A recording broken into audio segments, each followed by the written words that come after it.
morning, everybody. Good morning. My name is Scott O'Neill. I'm the CEO of Merlin Entertainment, and I am absolutely beyond thrilled to welcome you to what you will see is the unofficial launch of the World of Jumanji. Yeah, let's go, right? All right, we do have, this does not happen without world-class partners. I'm here with Jeffrey, who's going to speak to you in a few seconds, but he runs LBE for Sony, location-based entertainment for Sony. He's a world-class partner.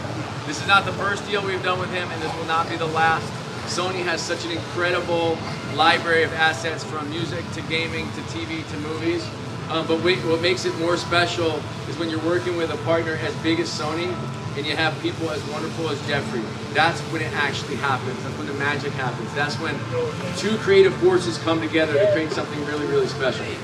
10, 9, 8, 7, 6, 5, 4, 3, 2, 1.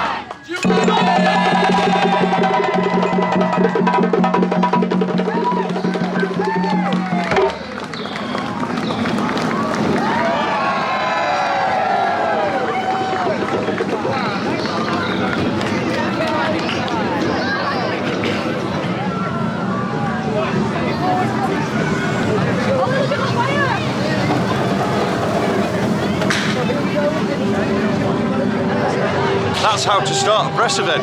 What a great start to this morning here at Chessington.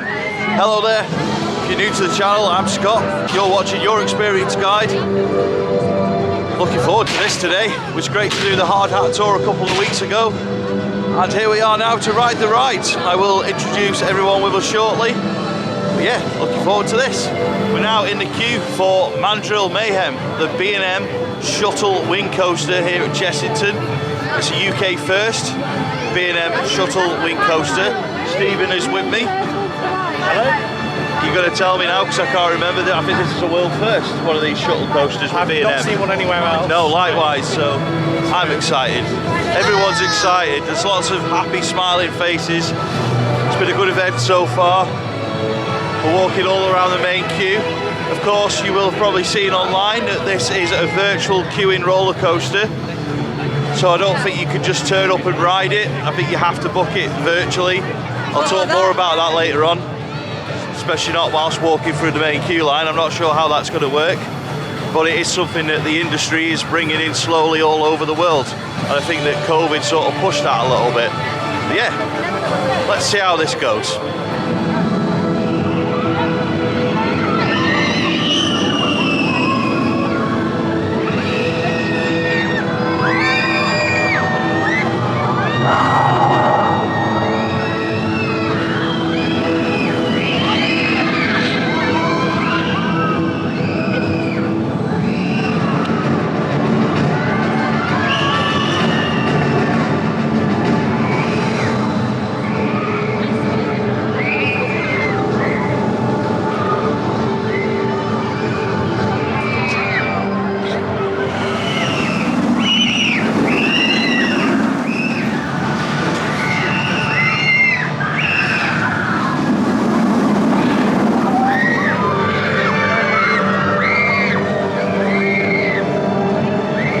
I should probably do some more introductions.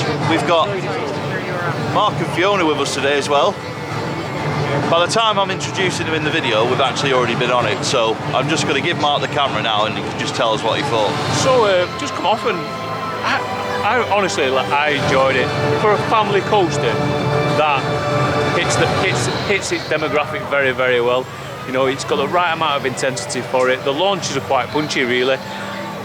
You know what, and the area from when we did the Hard Hat Tour, I'm looking around so far, has bed in very, very well, so hopefully that'll continue to be the case. Looking forward to another go. Just picking up from what Mark was saying then, Mark and Fiona did row 1, and that was on the first train of the day, so that is some good going. We were, where is he now? Hello. Come on in, Team Bold. We were on row 4. I thought it was alright, I enjoyed it. Yeah, I thought it was good. Yeah. We were in the middle of the train. It was, I quite enjoyed the shuttle aspect of it, the going forwards and the backwards. Yeah. I thought it was a really fun coaster. I think it's a good addition for this park. It's just perfect for this park, really. Exceeded your expectations? By a lot. I had very low expectations. So, I enjoyed it. I'd definitely do it if I come on park. I always do it every time I visit, so yeah, good stuff. So, after one go, we're liking it. That's why we're in the queue for a second go. Hopefully, get a front row go or a back row go at some point, me and Stephen. Obviously, Mark's already done a front row go. Dropped on his feet there a little bit. But yeah, we'll see how it goes. There is, of course, other rides in this area which we will cover at some point.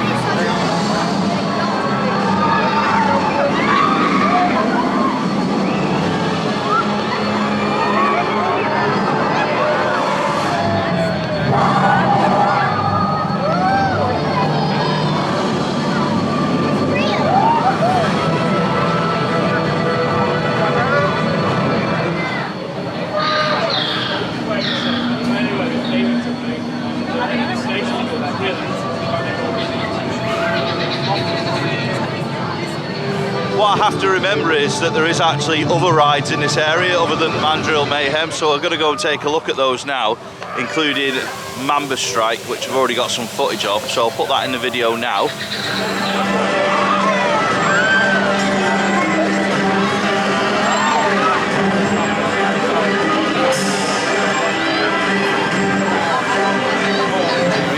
So there's something for everyone in this area of the park. You can see how it caters to a wide demographic of family visitors to Chessington World of Adventures.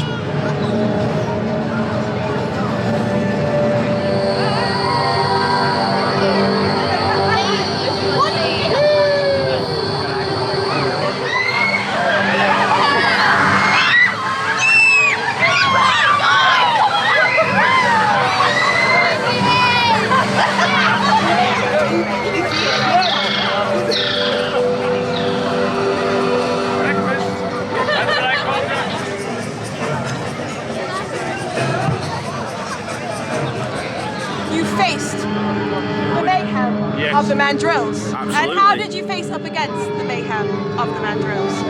Just managed to, to survive. What techniques did you use? Do you have any skills, assets? No, I have no skills or assets to be fair. Assets. Yet you face the mayhem. Yeah, I might have just struck lucky, You must have struck luck. That is very interesting. And do you have any skills? I just sat there. Sat there, sitting. I watched this guy do everything. He was driving. I have no skills, just cameras, that's my skill. Cameras. Yeah, just filming things. Technology. Yeah. That is one of your assets. It is, yes. How very interesting. I wonder how that would face up against the stage of the master. Not very well, I don't think. Not very well. No, well, no. I do think if you complete some of our training and build up your skills of speed, you will be able to outrun them. Let's see your skills of speed. On the spot. It's about as fast as I go these days. I must say, adventurers, it needs a little bit of work. I agree. I advise maybe laps We'll do. of the circle of the World of Jumanji. Well, best of luck, and I'll see you once you've completed your training. Goodbye, adventure. Goodbye, adventure. So hello, John. Hi, Scott. Firstly, can you tell us a little bit about your role at Merlin and what you do? Yeah, sure. So I'm the creative lead at Merlin Matchmaking for Resort Theme Park. So I have basically every kid's dream job of designing rides, attractions for our theme parks. Sounds amazing. So with something like World of Jumanji, it's obviously a big project, a big challenge. So how does something like this come together? How does it start? Where does it go? And what are the sort of challenges that you would face? That's a huge question. Sorry. It's a massive question because it's had a big long journey to it. It's been 3 years in the making, this project. And we began with a partnership with our friends over at Sony, where we've teamed up to build the idea of Jumanji to our parks. We started with Guardland, of course, with Jumanji the Adventure, which I worked on. And then over time, we've then looked at Chessington. So how could we build a land? And that was the brief. And that's where it all kind of started here, the journey. And it was during the lockdown, I was in my room sketching out ideas of what could we do, the land, watching the film hundreds and hundreds of times to try and bring it to life. That's kind of where it all started. Awesome. And of course, you've got a very unique roller coaster, and it's a very good roller coaster. So what made mandrill, mayhem, and the B&M sort of wing concept stand out from everything else as far as family coasters go? So when we first began, we looked at multiple manufacturers for this. We were working on lots because at the same time we were working on Exodus over at Thorpe Park. So we were talking to lots of manufacturers around this time and look at what they could bring. And we sketched up some ideas and we gave them the brief, said, what could you do with this? And the B&M wing coaster really stood out. They offered it up. We'd never seen it done as a family ride before. And so we played around with what could we do with it. We got launches in there.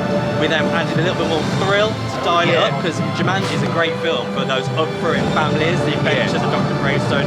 So we wanted to add a little bit more thrill to it, a little bit more kick. So that's why we didn't go for those standard kind of junior boomerangs. Instead, we wanted to add more thrill. And then what's happened is we've then developed it. We saw B&M had helped us design the kind of mandrill, and the visual of it was just so cool. And for kids, they just were like, from the research, they were like, that is awesome. Yeah. Awesome, well, I have to say, great choice, and thanks for giving us something different. So, many thanks for your time. Thanks very much, John. Thank you. We've had a good couple of hours in the World of Jumanji here at Chessington World of Adventures. What's your final thoughts on it all? The coaster, as I said before, does it in the demographic very, very well. There's it does what it needs to for a family market. Yeah, it does. You know, the launches, yeah, they are like Taron launches, but you wouldn't expect them to be on a family coaster. They do exactly what they need to, and they're quite punchy, to be fair. I've got to be honest, the one through the station's probably, with all due respect, is probably more punchy than Icon's launch, to be fair. I'd agree with that. It's got a lot more to it. Not in that it's better or worse, it's just got a lot more sort of push to it when it's going. If there's one thing I would change about the World of Jumanji, is more seating. Because when we got some food, there was literally nowhere for us to sit. Otherwise though, like, I've got a 5-year-old, it's perfect for him. It's great area for him. I mean, he's not the most confident with rides, but when he is, there's a lot that he would do. So I think, do you think that there's anything more they need to do with it, or do you think they've got it spot on? They've got it spot on. It'd be nice to see this area maybe in a couple of years. So obviously it has grown in from when we did the hard hat tour, and you can see how it's going to develop. Yeah. So hopefully when the electric grows in around the mandrill, that'll then be all right. You know what I mean? It grows in a bit around there. You know what? It's a great addition. It's a step up from all the other coaches here, in preparation ready for people wanting to move on to possibly Thorpe. And I think as well, I don't know where Chessington are up to with it, but obviously there's the proposals for the water park as well, so I think it's quite clear that there's a vision for this park and this resort now in Merlin's eyes. And I think that the World of Jumanji, I'm saying this from the heart and not with any knowledge, because I've no inside knowledge from Chessington. I just think that the World of Jumanji is probably the start of many new things to come at this park as the next 10-15 years maybe. So it'll be interesting to see where it goes. But lastly, massive thank you to the team at Chessington and their PR agency for the invite today. Really do appreciate it. Same with the hard hat tour a couple of weeks ago. But yeah, if you've got a family, come and give it a go. If you like counting roller coasters, come and add mandrill to your roller coaster count, because it is a lot better than I expected, and I think a lot of people will be surprised by the launches and will just in general be surprised by it. I thought it might have been a bit of a gimmick, the seating arrangement at that one end, but you know what, it adds a different experience to it again. Yeah, it does. You know, I preferred it that way. You got a little pop of airtime as well going up the spike, so it's nice that they've done that, I think, and it just adds a bit of variety, and you'd be like, oh, I'm going to try it in a different way. So hats off to them. It works very, very well. I did say earlier on that I'd mentioned more about the virtual queuing system, but I've not found out all the details yet. So what I will do is I will put a link in the description of the video and in the comments with more information about the virtual queuing systems that are in place. So that is all now. So many thanks for watching. Please give us a thumbs up if you've enjoyed the video. Drop a comment if you're going to be heading to the World of Jumanji, and we'll see you in the next video.